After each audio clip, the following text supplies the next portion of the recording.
और इस मामले पर बात करने के लिए एनएन राव, पूर्व डीसीपी दिल्ली पुलिस हमारे साथ हैं, और रंजना कुमारी, निदेशक सीएसआर हमारे साथ हैं। रंजना जी, पहला सवाल तो जहन में यही आता है कि जब 2 साल पहले इस तरह की स्थिति थी और चिट्ठी भी लिखी थी और गला घोटने की पूरी कोशिश की गई, धमकी भी मिली काट देंगे, फिर भी रंजना वापस गई है श्रद्धा रहने के लिए उसके साथ। ये एक दुखद परिस्थिति होती है कि जब एक महिला अब्यूजिव रिलेशनशिप में है लेकिन निकल नहीं पाती है, क्योंकि शायद मानसिक तौर पर पूरी तरह से टूट चुकी होगी, भरोसा करना चाह रही होगी। कैसे आप देख रहे हैं इसे?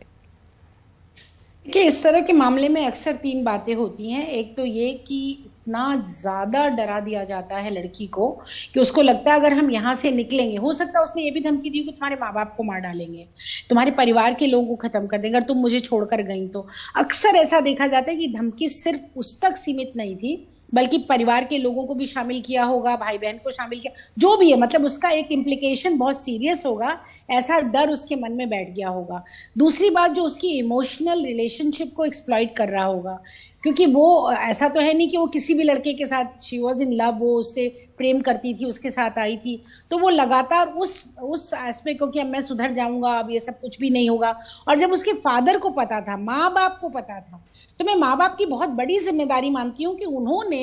इस पूरे मामले में पुलिस को करके, और अपने लड़के को उनसे ज्यादा कौन जानता था, लेकिन उन लोगों ने भी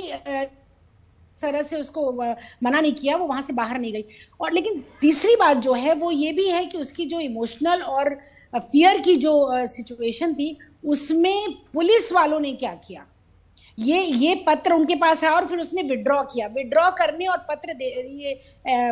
जो उन्होंने शिकायत दर्ज कराने के बीच में पुलिस को जब ये मालूम था कि मामला यहां तक जा सकता है कि वो गला दबा के मार देगा, मेरे टुकड़े टुकड़े कर देगा, मैं पुलिस की सबसे बड़ी इसमें जिम्मेदारी मानती हूँ कि अगर उसको बुलाते, अगर उसके माँ बाप को बुलाते, अगर वो लोग ये बात उनके मन में ये होती कि कॉग्निजेंस ले लिया है इस पूरे किस्से का और पुलिस इसमें पूरी तरह जानकारी रखती है, और अगर कुछ होता है तो फिर ये लोग बख्शेंगे नहीं, और इस तरह की हरकत करने के पहले उसको गिरफ्तार नहीं किया, तो ये देखिए ये अक्सर आप देखेंगे आजकल निधि कि जब या तो जो रिपीट ऑफेंडर्स हैं, या तो ऑफेंडर्स के बारे में पुलिस ने कोई एक्शन नहीं लिया, तो फिर वो एम्बोल्डेंड हो गए कि अब हमारा कोई क्या बिगाड़ लेगा। तो यही बात मैं मानती हूँ कि इसमें सबसे बड़ा दोष मैं आज इस पत्र के आ जाने के बाद पुलिस विभाग को देती हूँ कि आप लोग इस तरह के मामले को कभी भी सीरियस नहीं ले लेते हैं। लड़की अपने मन से गई है, किसी और के साथ रह रही है, तो वो एक तरह से तो वो उसने गलती की है, वो फॉलन वुमन है, उसका क्या है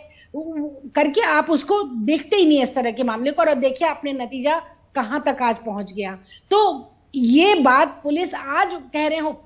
महाराष्ट्र में कि नहीं इसकी जांच होनी चाहिए, इस तरह का पत्र आया था। अरे आपके हर थाने में आप जाके जांच तो करवाइए कि कितनी इस तरह की एप्लीकेशन लड़कियों की आती है, कितनी ऐसी शिकायतें माँ बाप कर रहे हैं। आज तो हम लोग दिल्ली के अंदर हम लोग देख रहे हैं कितनी ऐसी शिकायतें जा रही हैं, पुलिस कुछ नहीं करती है। पुलिस या तो फिर मुझे मतलब कहना तो नहीं चाहिए, लेकिन ये स्पष्ट है कि कहीं ना कहीं वो किसी न किसी कोई ना कोई इसका कारण हो जाता है। करप्शन भी एक कारण हो सकता है, पर इस केस में साफ साफ पुलिस की नाकामी है, पुलिस की गलती है, पुलिस ने कोई एक्शन नहीं लिया है, और लड़की तो लगातार भय के वातावरण में थी और भय के कारण ही उसने कॉम्प्रोमाइज किया, ऐसा मुझे लगता है। अगर उसने इतनी बुरी तरह डरा के रखा होगा कि वो न कुएं में, और कुएं से वो पहाड़ से गिरी तो खाई में, और कुएं में, तो वो वाली उसकी स्थिति थी, वो कहीं ना कहीं इसी भय की वजह से उसके साथ रह रही थी। बिल्कुल। एलन राव साहब, आप किस तरह से देख रहे हैं, क्योंकि रंजना जी कह रही हैं पुलिस की एक बहुत बड़ी इसमें जिम्मेवारी बनती है इस पूरे मामले में, अगर 2 साल पहले की ऐसी चिट्ठी थी। देखिए निधि जी, पुलिस की जिम्मेवारी इसमें यहाँ तक बनती है कि मैंने आपके लेटर के कंटेंट्स को अच्छे से पढ़ा है, देखा है, और मुझे ऐसा लग रहा है कि इसमें अपेरेंटली कॉग्निटिव ऑफेंस बनता है 307, 506 आईपीसी का, और वो एक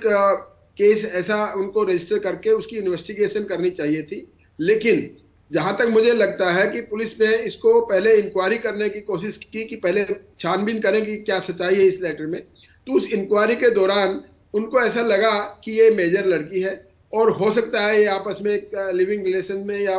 उसमें अफेयर्स में है, तो उनकी कोई बातचीत ऐसी हुई हो। उसके बारे में फिर उनके जो दोस्त आए और उनके बाद कहने के बाद उस कंप्लेंट को जो वापस ले लिया, तो पुलिस अपना पल्ला झाड़ देती है लेकिन यहाँ पर पुलिस को बड़ा सेंसिटिव तरीके से सोचना चाहिए था कि अगर ये रेप्लिकेशन इसका जो आज कह रही है इसका कोई रिजल्ट ऐसा एडवर्स हो गया बाई चांस, अब तो ये वापस ले रही है,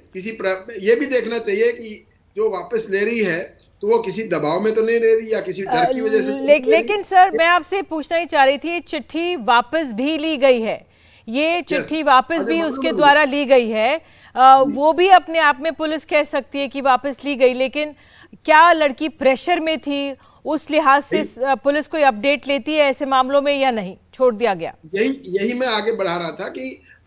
वो देखना चाहिए था। पुलिस बड़ी एक प्रोफेशनल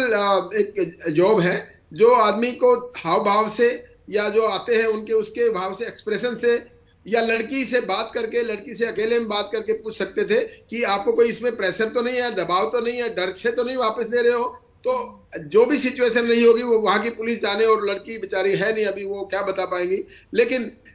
ऐसे हालात में अगर ये पूछा गया है और पुलिस ने सेटिस्फाई किया है, तब तो फिर वापस लेने के लिए अगर कोई एफआईआर दर्ज नहीं है तो पुलिस को अगर कोई कहेगी नहीं मैं अपनी कंप्लेंट पे कोई कार्रवाई नहीं चाहती और लिख के ले लिया होगा उससे, तो पुलिस का यहाँ तक अपना बचाव है। वरना मैं समझता हूँ इसमें एफआईआर दर्ज करनी चाहिए थी, और इन्वेस्टिगेशन करने के बाद कब मारा, कैसे मारा, उसको एमएलसी जो कहती है चोट मारा, गला दबाया, या उसकी एमएलसी करानी थी या किसके सामने मारा, ये सब चीजों की तफ्तीश करनी चाहिए थी। और उसको अपेरेंटली देखना था कि वो उनके पेरेंट्स की इन्वॉल्वमेंट भी उसमें है कि नहीं है, क्योंकि उन्होंने वापस लेते वक्त पेरेंट्स भी बता रहे हैं, कोई साथी दोस्त भी आए थे, वो भी आए थे, तो ये सारी चीजें देखनी चाहिए थी। लेकिन ये बात जैसे अभी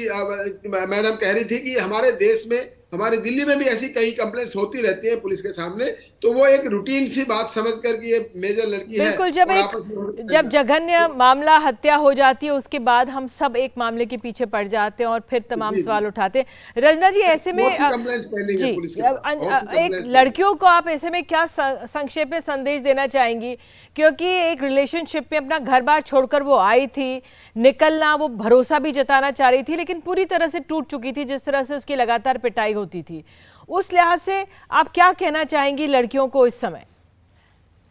देखिए, सबसे बड़ी बात निधि ये है कि जो हिंसा करता है वो आदमी कभी बदलता नहीं है। ये मेरे 40 साल के महिलाओं के बीच में जो पारिवारिक हिंसा के कानून में भी बनवाने में भी हम लोगों ने मेहनत की थी, और आज हम इतने सारे केसेस कर रहे हैं। जो हिंसक होता है, एक बार जिसका हाथ उठ गया उसका हाथ फिर रुकता नहीं। या तो आप पहली बार जब हाथ उठाता तब हाथ पकड़ लेते और आप कहते मैं बर्दाश्त नहीं करूंगी, मैं किसी कीमत पर इस रिश्ते में नहीं रहूंगी। पर होता क्या है कि लड़कियां इमोशनली इतनी कमजोर बनाई जाती हैं,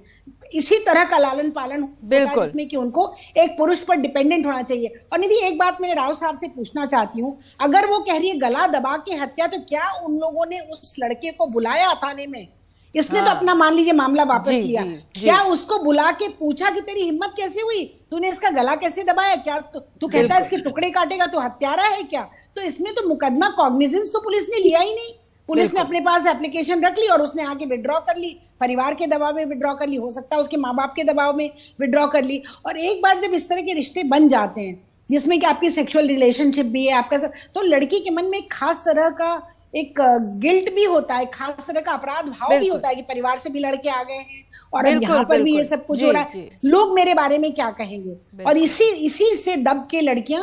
इस हद तक चली जाती हैं कि उनका फिर अंत में यही अंत होता है। यही अंत होता है। तो इसलिए लड़कियों को पहला उठा हुआ हाथ, किसी को भी महिला पर हिंसा करने का हक नहीं है। धर्म नहीं देता, संविधान नहीं देता, परिवार नहीं देता, समाज के मूल्य नहीं देते। हिम्मत कैसे होती है लड़की पर हाथ उठाने की? और लड़कियां क्यों बर्दाश्त करती हैं? क्यों फिर ऐसे रिश्ते में? मैं अपील करना चाहती हूँ देश की सभी लड़कियों से कि पहला उठा हुआ हाथ रोक लो, पकड़ लो, बोलो मैं बर्दाश्त नहीं करूंगी, मैं इस रिश्ते में नहीं रहूंगी अगर इस तरह से मेरा अपमान और मेरे साथ मारपीट हुई तो। बिल्कुल रंजना जी, बहुत बहुत धन्यवाद, आप जुड़ी। राव साहब, बहुत बहुत धन्यवाद जुड़ने के लिए। वाकई में बहुत अहम है, हिंसा को बिल्कुल भी सहन नहीं करना है, हमें इस मामले से सीख लेनी चाहिए।